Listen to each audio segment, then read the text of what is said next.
कुणालाही मान दिला जातो। मग मैना देवी नवरीची आई ओवाळण्यासाठी गेलेली आहे, अतिशय लाजणाऱ्या, मान खाली घातलेली आहे, पूजेचं ताट हातामध्ये घेतलेलं आहे, द्वारावर उभ्या राहिल्या आणि जशा द्वारावर उभ्या राहिल्या नवरदेव जवळ आले आणि नवरदेव येऊन उभा राहिल्यानंतर आता ओवाळायला लागलेले आहेत। जसं ओवाळायला लागल्या तिलक लावण्यासाठी जसा बोट बुडवला, पण आता वर बघावं लागेल ना कपाळाकडे, तर कपाळाला तिलक लागेल ना, म्हणून वर बघितलेलं आहे। जसं वर बघायला लागल्या त्या ठिकाणी तिलक लावण्यासाठी वर बघितलं आणि महाभयानक वेश बघितला। पूजेचं ताट ओवाळताना सुद्धा नागाला चटका लागेल म्हणून नागाने फुसकारा मारल्याबरोबर भयभीत झाल्या मा मैना देवी आणि तिलक न लावता ताट तसंच फेकून दिलं आणि धावत पळत निघून गेले। ताट महादेवाच्या छातीला लागलं, महादेवाने ताट उचललं आणि पुन्हा छातीशी धरलं। श्री हरी विष्णू बघतच होते, श्री हरी विष्णूंकडे बघून हसायला लागले आणि जणू विचारायला लागले, यांच्याकडे पद्धत अशी असते का की नवरदेव आला की नवरीची आई ताट मारून फेकते? त्या ठिकाणी श्री हरी विष्णूंनी हात दाखवला, काही हरकत नाही, राहू द्या। तसंच ताट हृदयाशी लावून भगवान महादेव मंडपामध्ये आले आणि मंडपामध्ये येऊन बसले, पण नवरी आलेली नव्हती। कथेमध्ये नवरी आलेली नव्हती। अशा वेळेस मैना देवी रडत रडत ज्या ठिकाणी आपली मुलगी आहे पार्वती देवी आहे त्या ठिकाणी गेल्या। आपल्या मुलीला तयारी करताना बघितलं, मैना देवीने आपल्या मुलीला पार्वतीला हृदयाशी लावलं आणि हृदयाशी लावून विलाप करतायत। मैना देवी म्हणतायत, मैना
फुलं वाटून आणि माता मैना देवी म्हणतायत, हे पार्वती, तुला माहित नाही तू ज्याच्याशी लग्न करण्यासाठी तयार आहे त्यांचं रूप अतिशय भयानक आहे,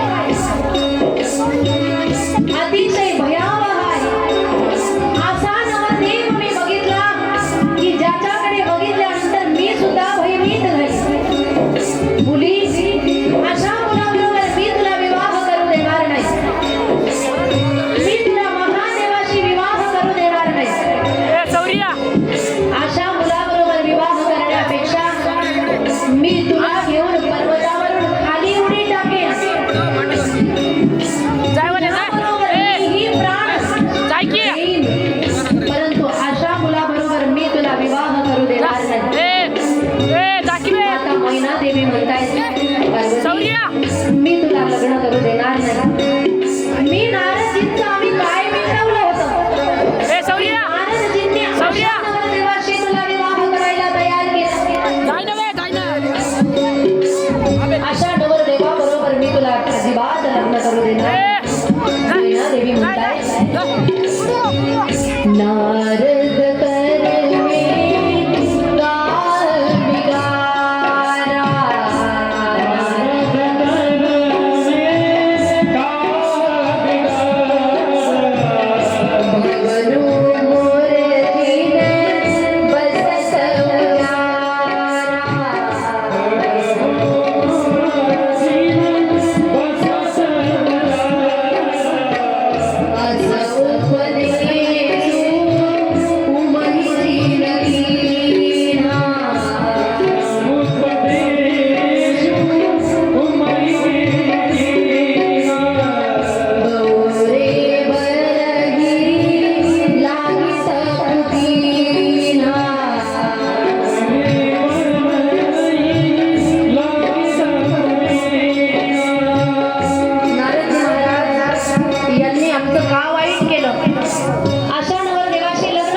बरोबर झाला पाहिजे. नारदजींनी देवी पार्वती खरी कोण आहे हे लग्नात समजावून सांगितलं. आणि जेव्हा माता पित्यांना कळालं, माता पित्यांना आनंद झाला.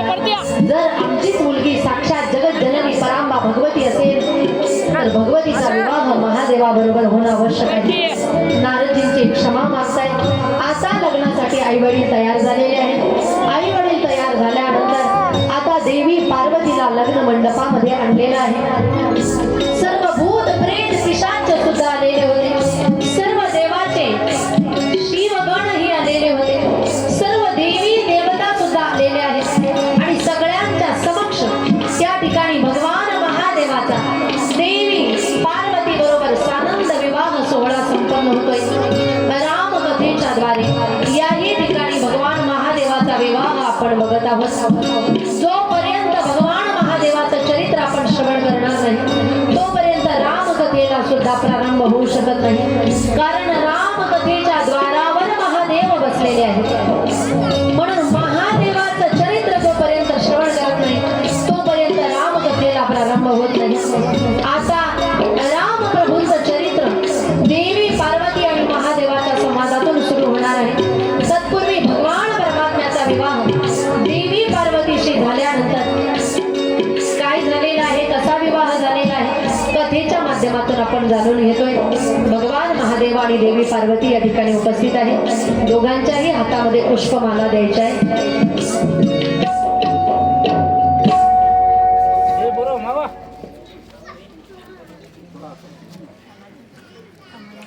कॅमेराच्या दूर उभं राहा बाबा. कॅमेरा पाठवतो माझ्या. सगळं कारण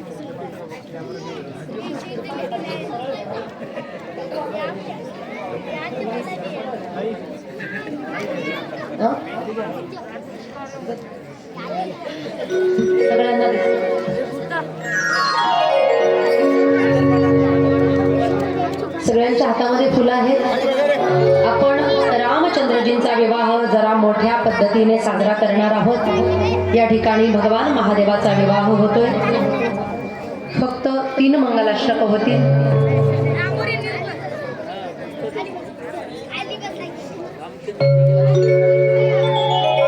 तिसरं मंगलाष्टक तदेव लग्न होईल आणि हे मंगलाष्टक झाल्यानंतरच सगळ्यांनी फुलं उधळायची आहे. तयार आहे?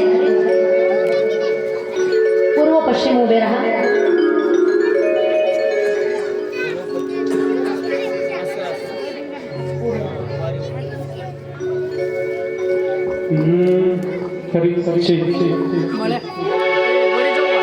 मंगलम भगवान